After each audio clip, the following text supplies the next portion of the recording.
On for the news first, where the people come first. I'm Martin Satyanesan. Let's start off with a look at your headlines for this afternoon. 3 people dead in fatal accident in Tulhiria. 7.5 million people in Sri Lanka are food insecure. ආහාර අනාරක්ෂිතතාවයේ ඉහළ යාම රටේ අනාගත පරපුර කෙරෙහි ඉතාමත් අයහපත් ආකාරයකින් බලපාන්නට පුළුවන්. President to meet ruling party MPs. Multiple factions condemn attempts to introduce a broadcasting regulatory commission. මාධ්‍ය ටික Tamanට ඕනෑ විදියට හසුරව ගන්න ආණ්ඩුව ඉදිරිපත් කරන මුඛවාඩම් පනතක්. Showers or thunder showers in western and Sabaragamba provinces. Now those stories in detail. 3 members of the same family died in a fatal collision between the 3-wheeler they were travelling in and a tipper truck at Tulhiria in Varakapula along the Colombo-Kurunegala main road.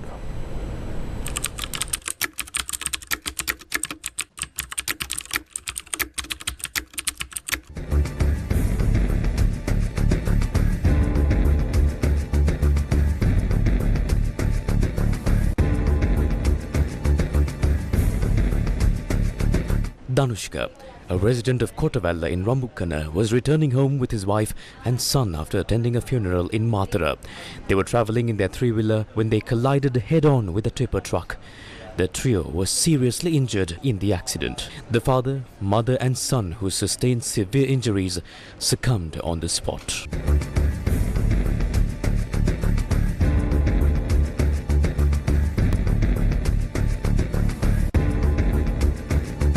The police noted that a fire had also erupted following the incident after fuel was spilled on the road. Danushka and his wife were 40 and 39 years old respectively. Their son was 13 years old. The driver of the tipper was arrested by the police. It is reported that about 7.5 million people in the country are facing a severe food crisis. Senior Professor Vasanta Tukurala, attached to the Department of Economics at the Peradeniya University, stated that the details were revealed following a survey conducted by the Food and Agriculture Organization of the United Nations. Sri Lanka is home to approximately 5.7 million families. According to the latest data available, approximately 33% of households ate fewer meals due to Sri Lanka's economic crisis. The western, central and Uva provinces are considered to be where most people are facing food insecurity. The report also indicates that eastern, northwestern and north central provinces also have people who are food insecure. Senior Professor Vasanta Tukurala stated that around 3.7 million families in the country have requested aid from the government in various forms. 65% of the total family population are facing serious difficulties in meeting their cost of living expenses. Certain families have reduced their food intake while consuming less nutritious and low-cost food. Sri Lanka is ranked 79th in the Global Food Security Index. In the Asia-Pacific region, Sri Lanka is ranked 20th out of 23 countries. Senior Professor Vasanta Tukurala noted that temporary solutions through concessions are not the solution to the problem. Against a backdrop where food security seems to be at risk, the problem of the farmers remain unresolved. The pumpkin harvest of the farmers from Pemadua, Mahavilachia is currently being destroyed due to the spread of this disease that is turning crops yellow. Farmers point out that this disease is spreading very rapidly across the cultivation. කොළ පිච්චිලා වගේ ඔක්කොගෙම තියෙන්නේ මේ. ඉතින් පළදාවත් මේ සෑහෙන අඩු වෙනවා මේකේ. 150කටත් වැඩි අඩු වෙයි කියලා හිතනවා මේ වගේ. මේ දළු ඇදෙන්නෙත් නැහනේ. හැම බෙහෙතක්ම ගහනවා. ඒත් අඩුවක් නැහැ. එක තෙලකටත් අඩු වෙන්නේ නැහැ. ඕම් පොඩක් අඩු වෙනවා ආයි කරගෙන. Farmers point out that the lack of quality seeds and lack of proper fertilizer caused this disease. It's been 1 month since the farmers of Mandagala Tamuttegaba began cultivating the yellow season amidst the fertilizer crisis. However, last night, the elephant herd that encroached the village had destroyed their cultivation.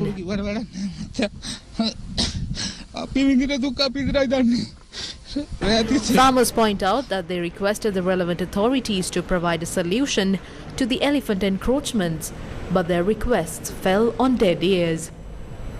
Samagi Jana Balawege MP Dilip Vedarachi said the government should implement a program to uplift the agriculture and fishing sectors in Sri Lanka. Samagi Jana Balawege MP Dilip Vedarachi said the government should implement a program to uplift the agriculture and fishing sectors in Sri Lanka. ගොවි ජනතාව අද අන්තස්සන තත්ත්වයට පත් වෙලා තියෙනවා. ගොවියට අද පොහොර ටික The agriculture sector is in shambles. The farmers do not have proper access to fertilizer. Farmers are facing serious issues on a daily basis. They are unable to sell the paddy as it is priced for just 70 or 80 rupees. The two main industries in the country are fisheries and agriculture. Both of these industries have not been given the facilities, including diesel concessions. කුචකර්මාන්තයත් ඒ අවශ්‍ය පහසුකම් බහුදින යාත්‍රාවල සහ සුළු කර්මාන්ත කරන දීවරයන්ගේ diesel අඩු කරලා ලබා දීමේ වැඩපිළිවෙලක් ක්‍රියාත්මක කරන්න. A special meeting will be held between President Ranil Wickremesinghe and the MPs of the ruling party on Monday. A senior state minister says that the meeting will be held on Monday at 5:30 p.m. at the President's office. The meeting will focus on the current economic and political situation of Sri Lanka. They will also discuss the issues faced by the ruling party MPs in their work. The state minister told News First that another objective of the discussion is to solve the issues of the country while protecting the majority of the government as well. Following other views expressed in the political sphere regarding the proposed Broadcasting Regulatory Commission from the government. මේ පනතාවොත් ඒ පනත අනුව ලංකාවේ රූපවාහිනී ගුවන්විදුලි නාලිකාවලට පැවැත්මක් නැහැ. If this act is implemented, there will be no continuity for media institutions in the country. There will only be one radio, TV station and print media, all of which will operate according to Ranil Wickremesinghe's whims and fancies. The government will only grant licenses for 1 year. As a result, we are requesting you all to stop this dangerous journey. අපි ඔබෙන් ඉල්ලීමක් කරනවා. මේ යන්නේ මහා භයානක ගමනක්. මේ ගමන කෙලවර කරන්න ඕනේ. මිත්‍රවරුනි මේ රටේ නීති තියෙනවා. There are laws in the country, but there are no regulations for media governance. Anyone can become a journalist by posting something on social media. This needs to be regulated. We are a team that is working to bring about political change in the country. This government will not try to restrict media freedom. We will not take any measures to do so. However, it is clear that regulations are essential for the media. ඇති කරන්න මේ ආණ්ඩුව කටයුතු කරන්නේ නැහැ. අපි කටයුතු කරන්නේ නැහැ. හැබැයි ජනමාධ්‍යයට නියාමනයක් ඕන කියන කාරණය හරි පැහැදිලි. ඒගොල්ලෝ කියන විදියට ප්‍රවෘත්ති පළ කරේ නැත්තම් If news or programs are not aired according to the government's instructions, the government can revoke the licenses of those institutions. The regulatory authority is the one that makes this decision. These officials are appointed by the President, so it is clear that this is an act implemented by the government to control how media institutions operate. ටික Tamanට ඕනෑ විදියට හසුරව ගන්න ආණ්ඩුව ඉදිරිපත් කරන මුඛවාඩම් පනතක්. News First with the people.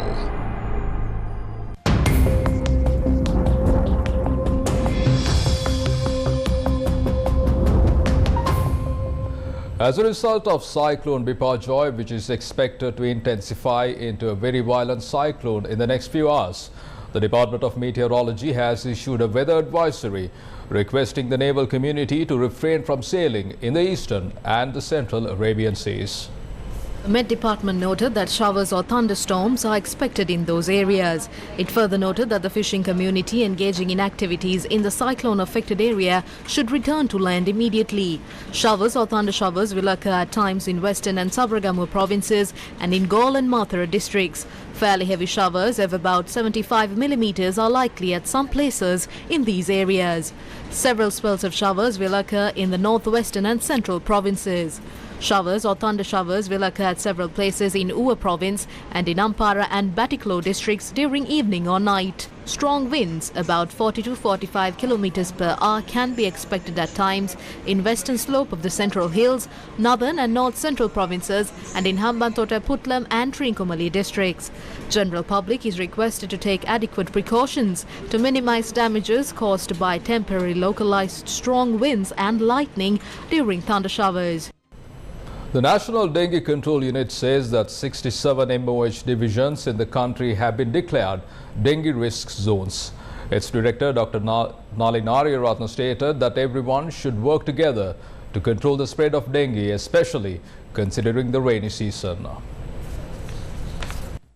වර්ෂාපතනයත් එක්ක ඇතැම් ප්‍රදේශවල. With the heavy showers, we see dengue cases being reported from areas that were not considered high-risk areas. The high-risk areas, which was at 60 earlier, has now increased to 67 areas. Dengue cases were being reported from Puttalam, Kurnagal and Kandy. As showery conditions are expected to continue, we will have to face many problems in the future. The public must be informed of this. 20 to 25% of the dengue patients are school children. We can control this situation. The number of cases can increase with the prevailing inclement weather. It is important that all citizens actively participate to control this situation. සියලුම පාරිශ ඒ විතරක් නෙමේ මේ කටයුත්ත සම්බන්ධයෙන් ඉන්න සියලුම පාර්ශව එක රාශිය විය යුතුයි. The third phase of the first school term commenced today for all government and government-approved schools. 26th, schools were granted a vacation due to the GCE O-level examination. Students were seen making their way to school across the island. The Sri Lanka Transport Board announced that season tickets for students will be issued until the 14th of June. Similarly, the Railways Department has stated that season tickets will be issued for students until the 16th of June. Dr. Asela Gunawardena, the Director General of Health Services, says the education authorities have been informed about the necessary precautions that need to be taken with reopening of schools in order to combat the spread of dengue. The National Dengue Control Unit has urged parents to apply suitable mosquito repellents on their children's exposed skin before sending them to school. Dr. Lahiru Kodituaku stated that it will help to protect school children from contracting dengue. Leader of the Jatika Jana Balawege, Anura Kumara Dissanayake, stated that the reason for the country's economic crisis is due to the lack of vision from the country's political leaders. What if the economy shrinks, the purchasing power will reduce and the flow of money will decrease? This will reduce the amount of times we go to the market and buy goods. Demand will go down and inflation will reduce. Inflation can be brought down to zero if we stop buying altogether. Once the economy shrinks, the import cost will reduce and the price of milk powder and sugar will reduce. This will reduce the demand for US dollars. Since April 12th, we have not been paying foreign loans. We have not paid 4.5 billion US dollars yet. Therefore, we do not have USD to pay loans or import goods. The US dollar inventory in banks has increased. You can't go to the Sunday market holding dollars. The value of USD has artificially decreased. They say that although the value of USD has decreased, the prices of goods will not decrease. This is not a result of the economic revamping. The difficulty of livelihood was severe when the USD was 350 and even worse now when it is rupees 300. Sri Lanka Podujana Peremuna's Mihintale Constituency Representative Conference was held yesterday afternoon at the Tiripane Pradesha Sabha Auditorium.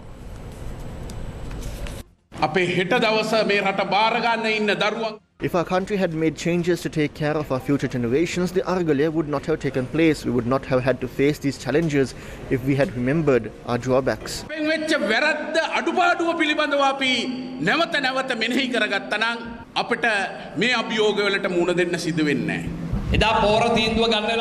Certain problems arose after the implementation of the fertilizer policy, which was opposed by the entire parliament. 72 houses were burned down due to political agendas of certain groups who used economically impacted people to carry out their agendas.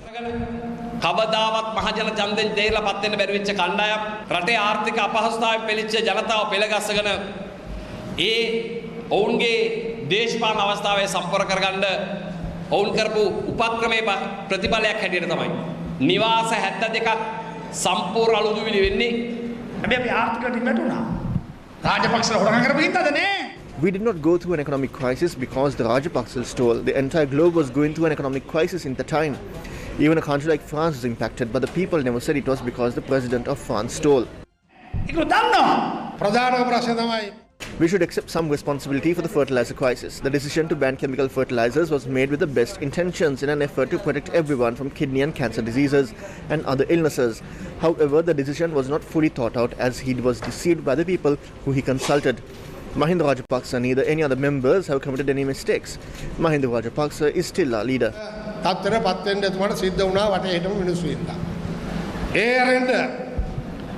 Mahinda Rajapaksa ජනාධිපතිතුමා වරද්දක් කරලා නැහැ මේ පක්ෂේ.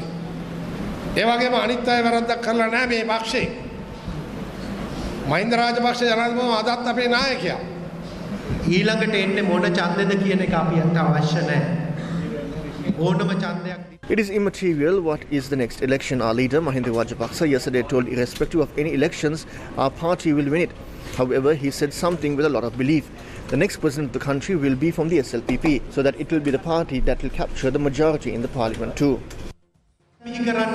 Sri Lanka පොදුජන පෙරමුණ මේ රටේ මීළඟ පාර්ලිමේන්තුවේ බලය පිහිටවන්නේ ශ්‍රී ලංකා පොදුජන පෙරමුණ කියන. The LOLC Divisavya program that aims to support the education of Sri Lankan children continued in the Valimad education zone of the Badula district today.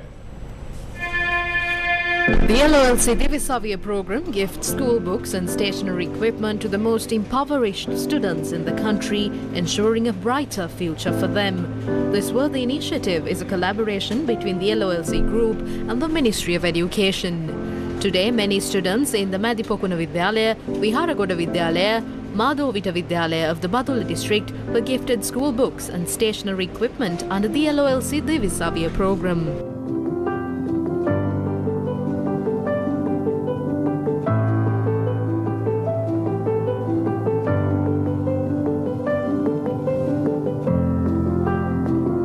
The Divisavya program was also carried out at the Bokututana Primary Vidyalaya, Kirkil, Sinhala and Tamil Vidyalaya in Badula. Books and school equipment were provided to many schools, including Altoda College, Maligathanna College, Madhagedaragama College under the Divisavya program. The LOLC Divisavya program will continue to ensure a better future for all school children.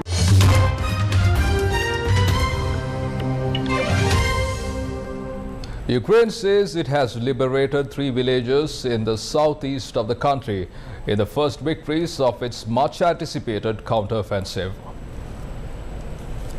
Footage on social media showed Ukrainian troops celebrating in the neighboring settlements of Blahodatne and Neskushne in the Donetsk region. Kyiv's deputy defense minister said nearby Makarivka was also taken.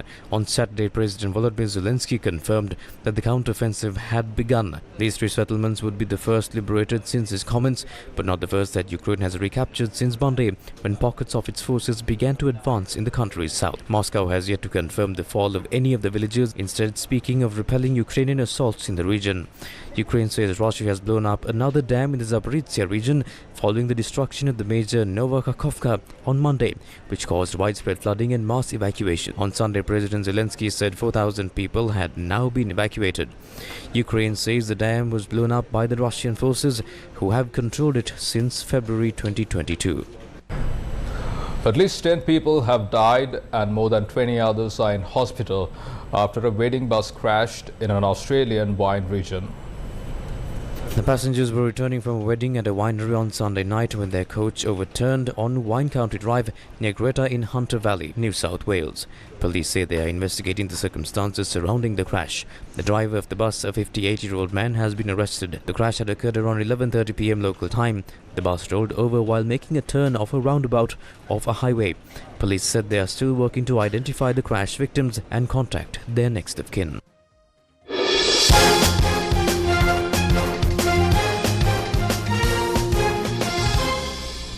Finally, in your sports news, Uruguay beat Italy 1-0 to win its first Under-20 World Cup title. The Celts' victory ends a streak of 4 consecutive wins of European teams in the tournament. More than 40,000 people, mostly cheering for Uruguay, attended the match at the Diego Maradona Stadium.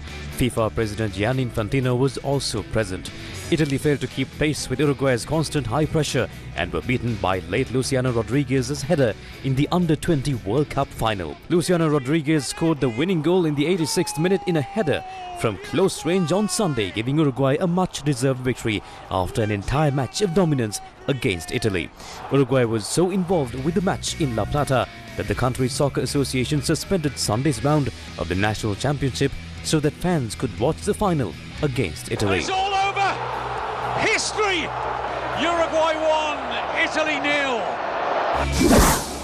Israel's national under-20 soccer team clinched 3rd place in the Youth World Cup tournament on Sunday, ending its unprecedented run in the global competition with a 3-1 consolation match win against South Korea. This year marked Israel's first ever trip to the Under-20 World Cup. Its lone trip to the main World Cup in 1970 ended without a single win.